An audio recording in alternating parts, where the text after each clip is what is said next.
वक्रतुंड महाकाय सूर्यकोटि समप्रभ निर्विघ्नं कुरु मे देव सर्वकार्येषु सर्वदा। वक्रतुंड महाकाय सूर्यकोटि समप्रभ निर्विघ्नं कुरु मे देव सर्वकार्येषु सर्वदा। आज मैं आपको माघ मास के कृष्ण पक्ष की शटतिला एकादशी की व्रत कथा सुनाने जा रही हूँ। एक समय दालभ्य ऋषि ने पुलस्त्य ऋषि से पूछा कि हे ब्राह्मण, मृत्युलोक में ब्रह्महत्या आदि महान पाप, दूसरों के धन की चोरी, दूसरे की उन्नति देखकर ईर्ष्या आदि करते हैं, परंतु फिर भी वे नरक नहीं पाते, इसका क्या कारण है? वह न जाने कौन सा अल्प दान या अल्प परिश्रम करते हैं। यह सब कुछ मुझे कृपा करके बताइए कि जो लोग पाप करते हैं वे सुख पाते हैं और जो लोग धर्म करते हैं वे दुख पाते हैं। इस पर पुलस्त्य ऋषि बोले कि हे महानुभावों, आपने मुझसे बहुत ही अच्छा प्रश्न पूछा है।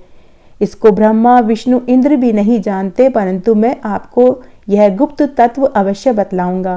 माघ माह के आने पर मनुष्य को स्नान आदि से शुद्ध रहना चाहिए, इंद्रियों को वश में रखना चाहिए, काम क्रोध लोभ मोह ईर्ष्या अभिमान त्याग कर भगवान कृष्ण का स्मरण करना चाहिए। हाथ पैर धोकर पुण्य नक्षत्र में गोबर कपास तिल मिलाकर कंडे बनाने चाहिए और इन कंडों से 108 बार हवन करना चाहिए।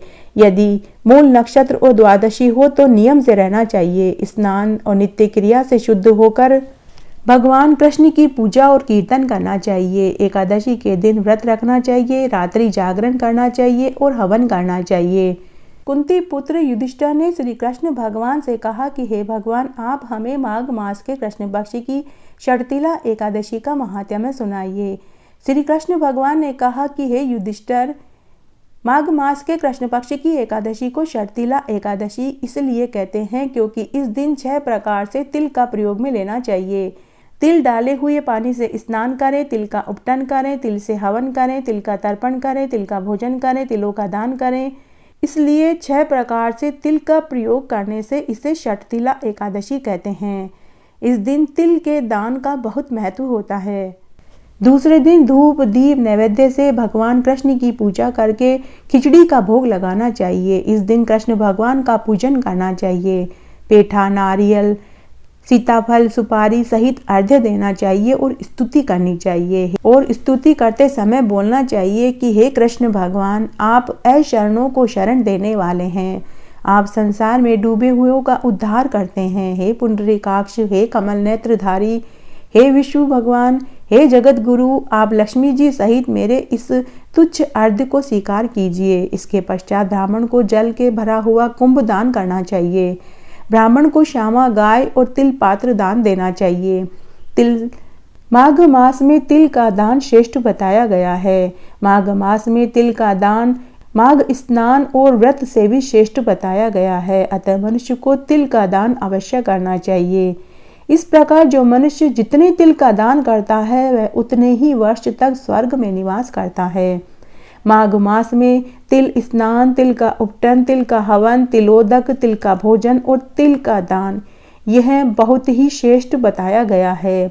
माघ मास के कृष्ण पक्ष की एकादशी को शटतिला एकादशी कहते हैं। इस एकादशी को करने से मनुष्य के समस्त पाप नष्ट हो जाते हैं।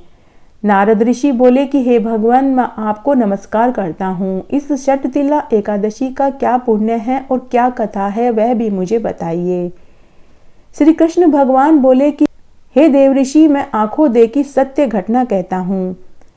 प्राचीन काल में मृत्यु लोक की सत्य घटना मैं आज तुम्हें सुनाता हूँ। प्राचीन काल में मृत्यु लोक में एक ब्राह्मणी थी। वह सदैव व्रत किया करती थी। एक समय वह 1 महीने तक व्रत करती रही। इससे उसका शरीर अत्यंत दुर्बल और क्षीणकाय हो गया, परंतु उसने कभी भी देवताओं और ब्राह्मणों को और गरीबों को कोई धन और अन्न का दान नहीं किया।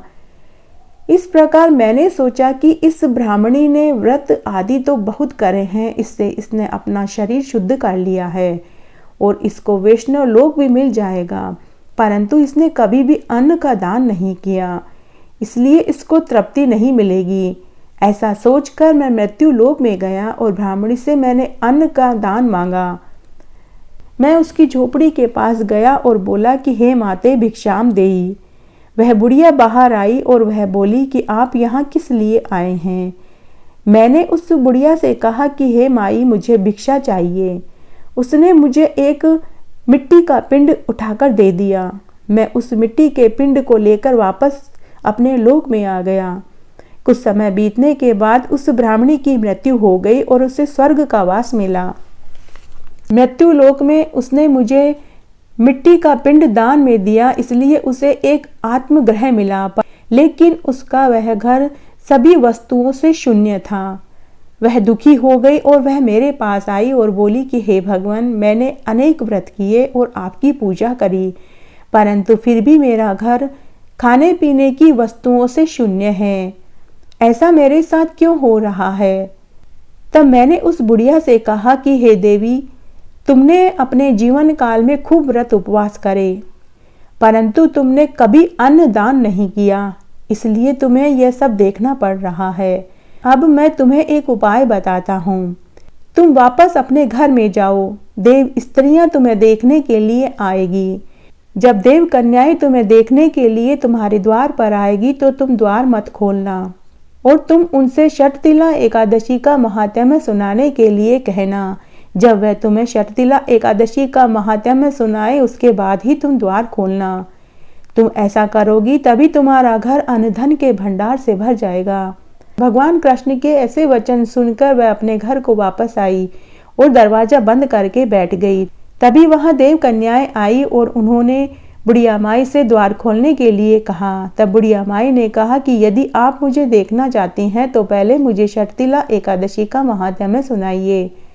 तब उन देव कन्याओं में से एक देव कन्या ने उस बुढ़िया माई को षटतिला एकादशी का महात्म्य सुनाया। जब देव कन्याओं ने षटतिला एकादशी का महात्म्य सुना दिया तब उस बुढ़िया ने दरवाजा खोल दिया। देव कन्याओं ने उस बुढ़िया को सब स्त्रियों से अलग पाया। ब्राह्मणी ने भी देव स्त्रियों के कहे अनुसार षटतिला एकादशी का व्रत किया, जिसके प्रभाव से उसका घर धन धान्य से पूर्ण हो गया। अतः मनुष्यों को षटतिला एकादशी का व्रत अवश्य करना चाहिए। इससे मनुष्य के जन्म जन्मांतर के पाप धुल जाते हैं, आरोग्यता का नाश होता है, दरिद्रता का नाश होता है। उसके आगे आने वाली 7 पीढ़ियों को कभी भी गरीबी का दुख नहीं देखना पड़ता। इस व्रत से मनुष्य के समस्त पाप नष्ट हो जाते हैं और घर में सुख संपन्नता का वास होता है।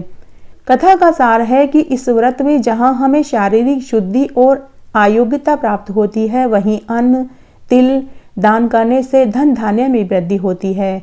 इससे यह भी ज्ञात होता है कि प्राणी जो जैसा दान करता है, शरीर त्यागने के बाद उसे वैसा ही फल मिलता है। अतः धार्मिक कार्यों के साथ हमें अन्न दान भी करना चाहिए। शास्त्रों में वर्णन है कि बिना दान के कोई भी धार्मिक कार्य संपन्न नहीं माना जाता। इस तरह आज मैंने आपको माघ मास के कृष्ण पक्ष की षटतिला एकादशी की व्रत कथा सुनाई। आशा करती हूँ यह आपको जरूर पसंद आएगी। मेरे साथ बने रहने के लिए आपका धन्यवाद। आगे के कथा कहानी के लिए भी आप इसी तरह मेरे साथ बने रहें। धन्यवाद।